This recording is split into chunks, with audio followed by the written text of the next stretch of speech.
En introduction de ce débat, j'invitais tout le monde à prendre juste un peu de hauteur et finalement de sortir de son propre intérêt et de regarder l'intérêt collectif, l'intérêt général, l'intérêt historique.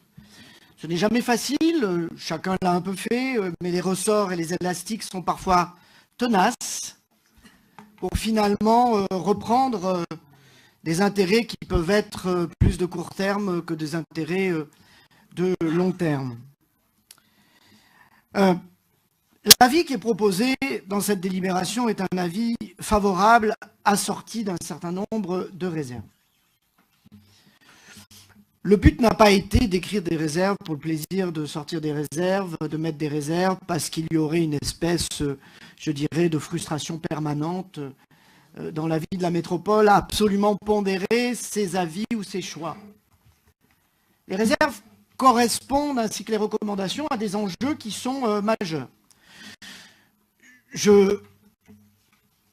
J'insiste également pour dire que lorsque nous avons apporté un avis sur un dossier d'enquête publique,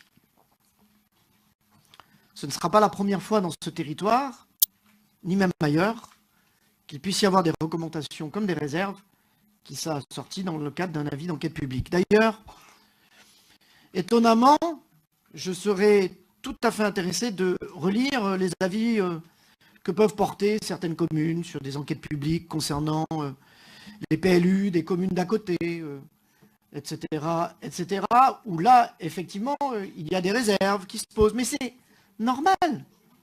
C'est la vie normale d'un avis. C'est tout simplement je dirais, de poser des éléments qui nécessitent d'être améliorés, et notamment des demandes qui sont faites aux maîtres d'ouvrage concernés. Et le fait de porter à la fois des réserves comme des recommandations, ce n'est pas une volonté de ne pas t'empêcher de tourner en rond, pas le sujet. Ce n'est pas non plus finalement de mettre des bâtons dans les roues, c'est d'être exigeant. Car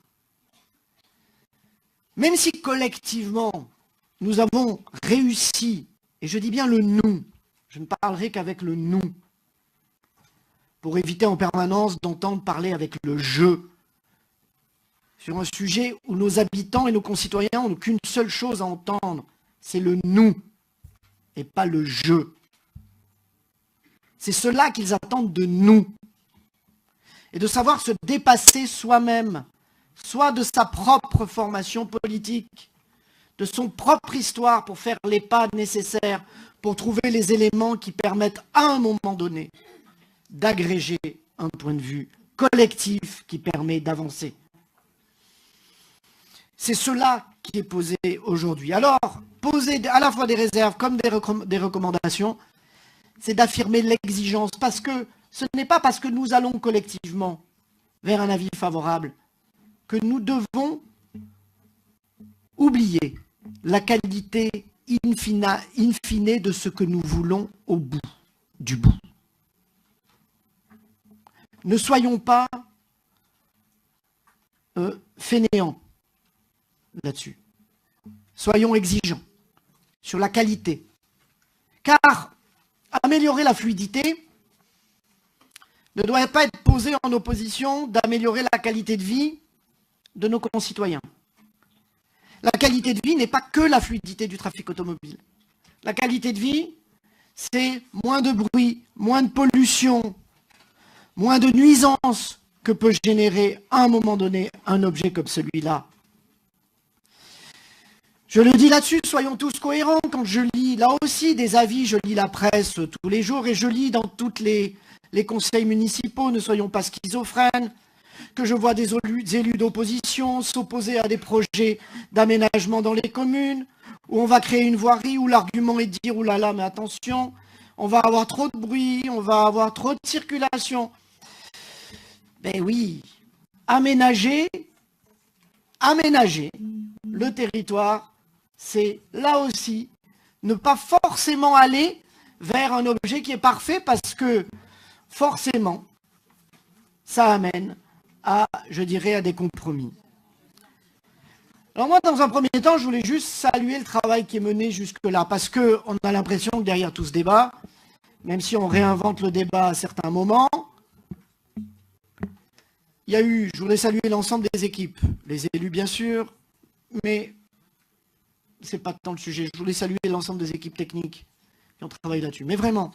Parce que le mot d'ordre des équipes techniques, ça a été de tout regarder, tout, chaque point, chaque mètre carré du projet. Parce qu'encore une fois, il en va de la réussite. Autant le réussir aujourd'hui au maximum pour ne pas avoir à revenir dans 30 ans sur ces sujets. Qualité de vie, je le disais, pollution de l'air, qualité de vie des riverains, ben oui, c'est bien normal de s'interroger sur un certain nombre de sujets. Mais, et c'est logique que les uns et les autres les portent. On fait des reproches parfois à certains élus de certaines communes parce qu'ils le portent, mais en même temps, ils ont raison. Ils sont là aussi pour défendre les intérêts de leurs concitoyens. Il n'y a rien d'absurde à ça. Alors oui, je voudrais encore une fois rappeler sur les questions de réserve, mais qui ne sont pas des petits sujets. Il ne suffit pas qu'on se le dise ici pour que, comme une espèce de mise en orbite, elle serait là et effectivement, parce qu'on l'aurait eu dans des débats courtois et posés, ils permettent de cheminer dans l'ensemble de la vie du projet après derrière.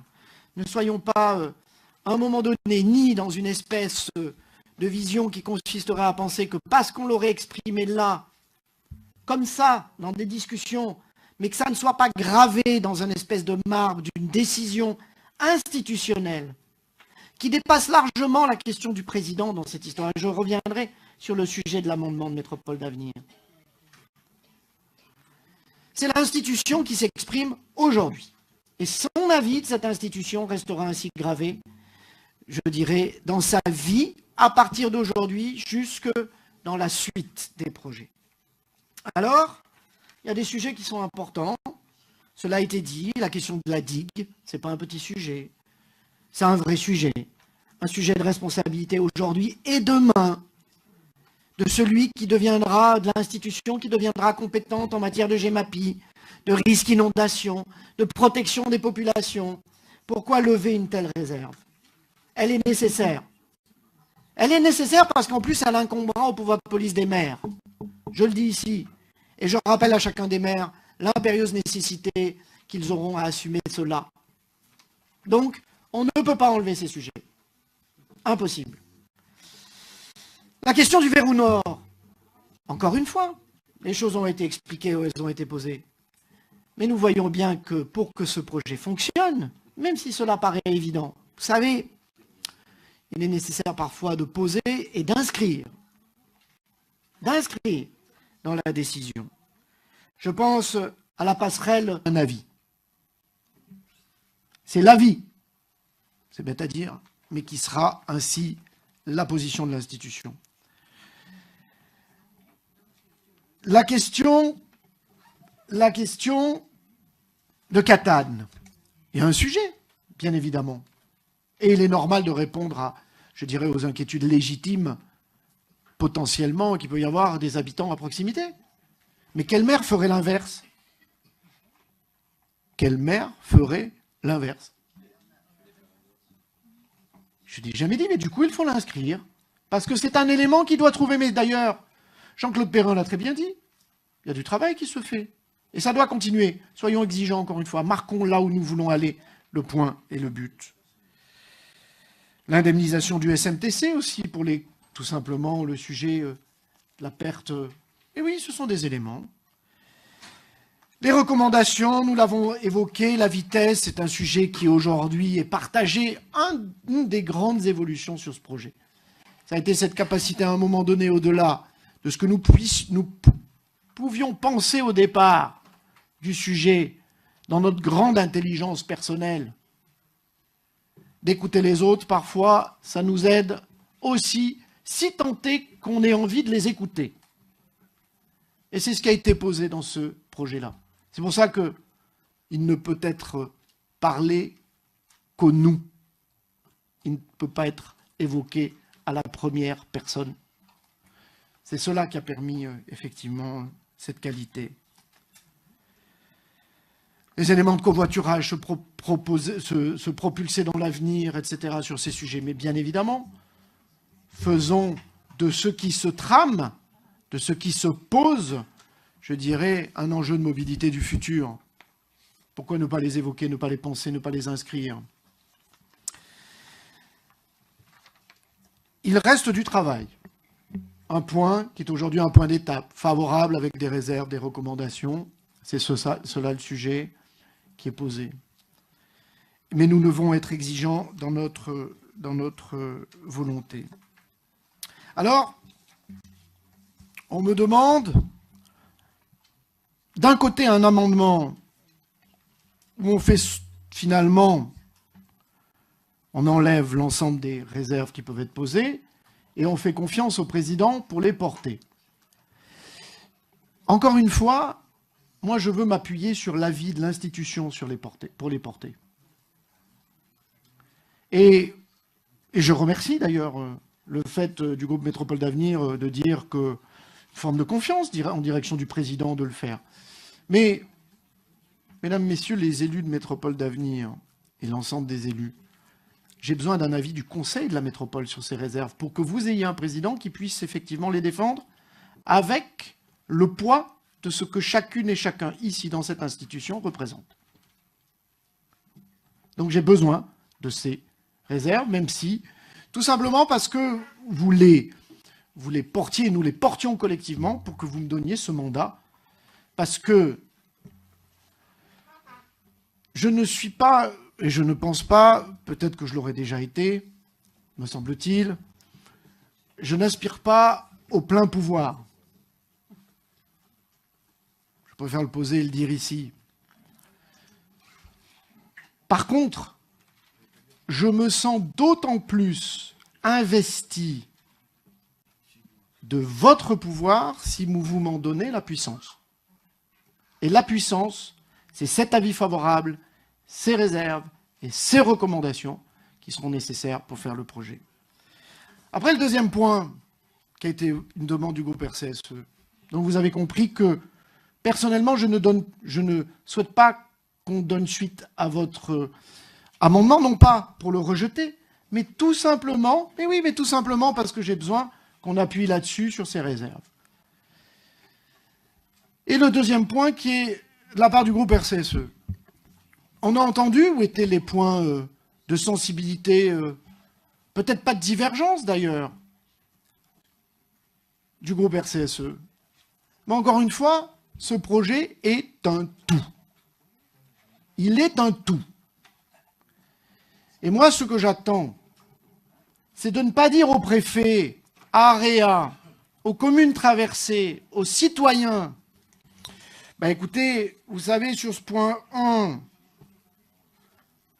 il y en a qui sont favorables, d'autres qui ne le sont pas. Mais président, c'est quoi la position de votre conseil? Donc je le dis ici, je rejette les deux demandes. Tout simplement parce que je souhaite un vote sur l'ensemble et son contenu, même si, encore une fois, les éléments ont été totalement posés. Eh oui, c'est ainsi. C'est ainsi. Car, encore une fois, chacun a pu s'exprimer sur ce sujet et je crois qu'encore une fois, il est temps d'arriver à un esprit collectif et global sur ce projet et c'est cela que je pose ici.